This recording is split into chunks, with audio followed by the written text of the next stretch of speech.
इस वीडियो में मैं आपके साथ 5 ऐसी फिलोसफी की बुक शेयर करूंगा जो आपको एक बेटर इंसान बनने में आपकी हेल्प करेंगे एंड आपका decision making, thought process, emotional intelligence सब बदल के रख देंगे। वीडियो में आगे बढ़ने से पहले जान लेते हैं व्हाट इज फिलोसफी। गूगल कहता है philosophy is the systematic study of fundamental questions about existence, knowledge, values, reason, mind and language. But in my opinion philosophy is the thinking of why we live the way we live. इस चीज को एक example से समझते हैं। मान लो कि तुम एक कार में बैठे हो बैक सीट पे और एक ड्राइवर है जो उस कार को चला रहा है। उसकी जहां मर्जी वहां वो कार को रोक दे रहा है, जो मर्जी शो कर रहा है कार के साथ, और तुम्हें उससे कोई फर्क नहीं पड़ता है। अब सोचो कि वो कार तुम्हारी लाइफ है और वो ड्राइवर जो है ना वो तुम्हारे थॉट्स है। फिलोसफी क्या करता है, तुम्हें ड्राइवर की सीट पे बैठा देता है और अब लाइफ तुम्हारे कंट्रोल में। अब जो भी डिसीजंस लेना होगा, गाड़ी किधर मुड़ानी है, नहीं मुड़ानी है, कहाँ रोकना है, नहीं रोकना है, सब तुम्हारे हाथ में है। अगर तुम फिलोसफी जॉनरा में नए हो या पहले से पढ़ते आ रहे हो तब भी तुम्हें ये 5 बुक जरूर पढ़ लेनी चाहिए। मार्कस ऑरेलियस रोमन एम्पायर का सबसे ग्रेट और फेमस एम्पायर,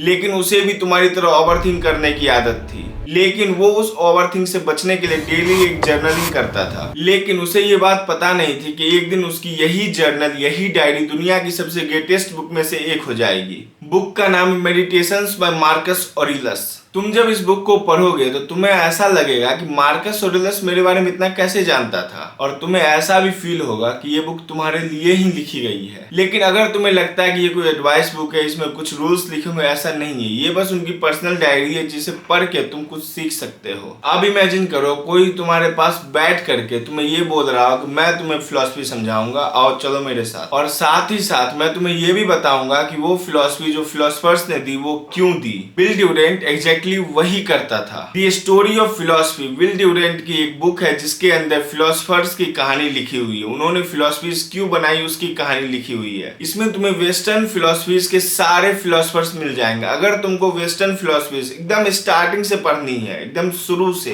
तो तुम इस बुक को पढ़ सकते हो। इसमें सब कुछ स्टार्टिंग से लिखा हुआ है, हर एक फिलोसफीज। अब अगली जो बुक है वो स्टार्टिंग में तुम्हें थोड़ी मैजिकल लग सकती है, तुम्हें विश्वास भी ना हो उस कहानी पे, लेकिन उसमें फिलोसफीज जो है ना वो भर भर के डाला गया है। एक लड़की है सोफी जिसका डेली रूटीन बस इतना है, स्कूल से घर, घर से स्कूल। एक दिन उसे रास्ते में एक लेटर मिलता है जिसमें लिखा होता है हु आर यू, और फिर उसे दूसरा लेटर मिलता है जिसमें लिखा होता है where does the world come from. और ये पढ़ने के बाद उसकी लाइफ धीरे धीरे क्रैक होने लगती है। सोफीज वर्ल्ड फिलोसफी का कोई लेक्चर नहीं देती, ये तुम्हें स्टोरी के माध्यम से, स्टोरी के जरिए तुम्हें फिलोसफी समझाने की कोशिश करती है। अगर तुम एकदम बिगनर हो जो अभी पहली बुक चुनने जा रहे हो फिलोसफी की, तो तुम्हें ये बुक से शुरुआत करनी चाहिए। और अभी तक तुमने 2-3 किताबें पढ़ ली है, तो अब तुम्हें ये फिलोसफीज को अप्लाई कैसे करना है लाइफ में, ये मैं तुम्हें बताता हूँ। अगली बुक जो है वो तुमसे कोई सवाल नहीं पूछती, तुम्हें कोई जवाब नहीं देती, वो बस एक राउंड टेबल डिस्कशन जैसी है। मान लो जैसे बुद्धा बोलते हैं ज्यादा डिजायर तो ज्यादा दुख। स्टोइक बोलते हैं जो तुम्हारे कंट्रोल में नहीं है उसे जाने दो।